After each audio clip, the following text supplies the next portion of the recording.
fala sobre Deus, escreve sobre Jesus. Mas vejam, isso não é critério, pelo contrário, é como o Kardec está mostrando aqui, essa é a máscara desse espírito. Porque junto, ó, como diz Kardec, deixa passar, porém, através de tudo isso, desses termos caridosos, sinais de inferioridade que só o fascinado é capaz de perceber. Senhoras e senhores, quando a gente lê a obra Nosso Lar, e tem muita gente que vem aqui nos nossos vídeos nos criticar e defender a obra, e elas não leram a obra. Leiam a obra. É muito interessante, a gente vai chegar lá, mas já adiantando um pouco, a gente vai ver que a obra, todos os capítulos, se a gente torcer como um pano, pinga, fala muito em Jesus, fala no Evangelho, fala no bem, fala na caridade, fala no amor. Em todas as páginas do Nosso Lar a gente vai ver isso. Só que junto com isso, as maiores bobagens, contradições, mentiras, absurdos, junto. Exatamente caracterizando uma obra vindo de um espírito fascinador. Que é essa mistura. Ele usa a virtude para que a gente aceite, mas aí a gente aceita tudo, inclusive as barbaridades.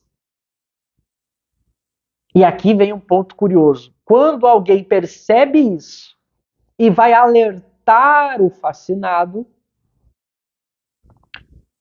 dizendo, meu amigo, vejam os absurdos que o que esse espírito está dizendo para você, mesmo junto com as questões de caridade, humildade, amor de Deus, olha o que ele está dizendo, olha o que ele está lhe orientando a fazer.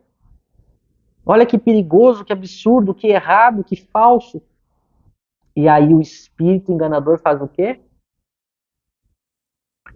O que o fascinador mais teme são as pessoas que veem claro, diz Kardec. Daí a sua tática, quase sempre inspirar ao seu intérprete o afastamento de quem possa lhe abrir os olhos. Então, o fascinador já sabe, esse fulano, essa fulana que está vindo aí, ele vai perceber que eu estou enganando o médium e vai querer abrir os olhos do médium.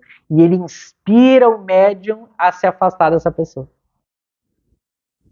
É muito interessante isso daqui, porque isso explica o nojo, me desculpem a palavra, mas o nojo que o movimento espírita tem do mestre Kardec. A repugnância, a tendência em sempre diminuir a importância e o conteúdo de Kardec que o movimento espírita tem.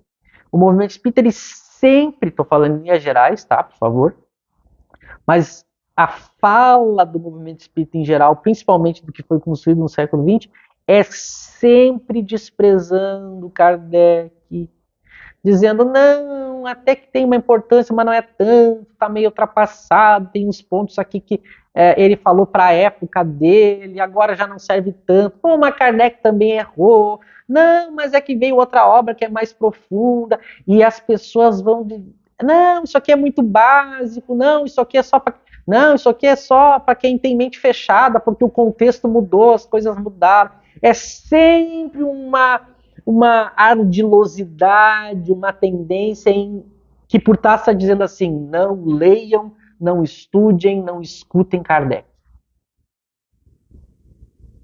É muito interessante, e quem fala em Kardec no movimento espírita, isso sabe exatamente do que eu estou falando. A gente começa a falar de Kardec e as pessoas se sentem incomodadas. Olha que coisa! O movimento espírita se sente incomodado, e às vezes sem saber por quê. Porque tem alguém falando demais em Kardec. E às vezes nem ela consegue racionalizar isso, ela simplesmente diz. A gente tem essa experiência de anos já com o nosso projeto Kardec Tube. de muitas pessoas do movimento espírita, e nós não estamos falando daquelas pessoas que simplesmente frequentam, leram uma ou outra obra, a gente está falando de lideranças, pessoas que dizem divulgar e comandar o movimento espírita, as que deviam zelar e cuidar. Elas têm raiva, até mesmo raiva. Elas têm uma antipatia por quem fica falando em Kardec. E pessoas já verbalizaram isso nos nossos vídeos, no nosso conteúdo. Ao ponto de que quem segue Kardec é o errado. Olha só. Quem segue em Kardec que é quem está louco, quem está fora da razão, quem está sendo imoral, quem está sendo mente fechada, quem está sendo ortodoxo. Olha o quanto o Fascinado ele tem a razão invertida. Quando eu sigo a ciência, o bom senso, o critério, a argumentação, porque tudo isso é Kardec, eu sou o equivocado. E quando eu aceito as maiores loucuras, aí eu estou no caminho certo. Porque é a inspiração desse espírito fascinador que sabe, se a pessoa começar a se dedicar a Kardec, automaticamente ela vai sair das garras do fascinado. Ela vai começar a ver claro. Então é preciso esconder Kardec. É por isso que Kardec ele não é divulgado da maneira que deveria ser. Em termos gerais, tá? Porque aí, senão, as pessoas vão descobrir o que a gente está falando. É muito comum a gente ver pessoas que iniciam querendo estudar e seguir Kardec, e daqui a pouco a gente vê as coisas acontecendo, a pessoa vai se perdendo, ela vai se desvirtuando, e daqui a pouco ela não consegue dar seguimento.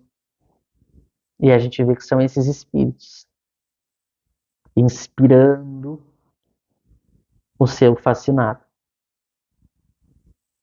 Claro que a gente está fazendo aqui uma leitura, uma interpretação, tentando linkar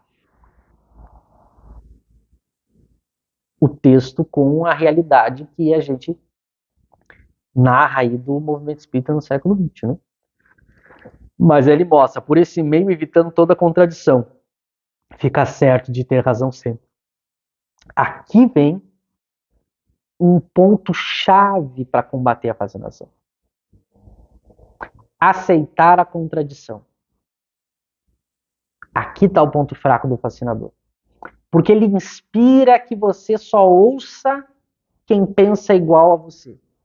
Ele inspira que você só pense sempre a mesma coisa e evite o pensamento contrário, a contradição. Porque é a contradição que vai abrir os olhos do fascinado. Então a gente tem que criar um clima de contradição nesse sentido. Ou seja, procurar colocar aquilo que a gente está recebendo e defendendo, colocar isso sob a comparação da teoria contrária. Ouvir todos os lados possíveis, porque isso enfraquece a fascinação. Por isso que o clima de intolerância, de censura, de falta de discussão favorece ao fascinado. E não é coincidência que a gente vai ver que no século XX, esses mesmos espíritos criaram a seguinte ideia: não, nós temos que nos unir, o que importa é o amor. Olha eles usando os grandes termos. O que importa é o amor. Esse negócio de ficar discutindo, analisando as obras, criticando, isso é errado. Isso atrai os maus espíritos. O importante é a caridade, o bem. A gente não tem que ficar fiscalizando o conteúdo, o que o médico está recebendo. Olha eles usando a máscara da falsa virtude. E a gente ingenuamente diz, é verdade, a gente não tem que ficar sendo muito cri-cri, ficar analisando, comparando, usando a razão. O que importa é o amor. A gente morde a isca e aí não tem ambiente mais de razão, de pensamento, de raciocínio. E aí os espíritos fascinadores tomam conta. Eles amam esse ambiente. E a gente cai que nem os patinhos. Então vejam, o meio de começar a varrer esse ambiente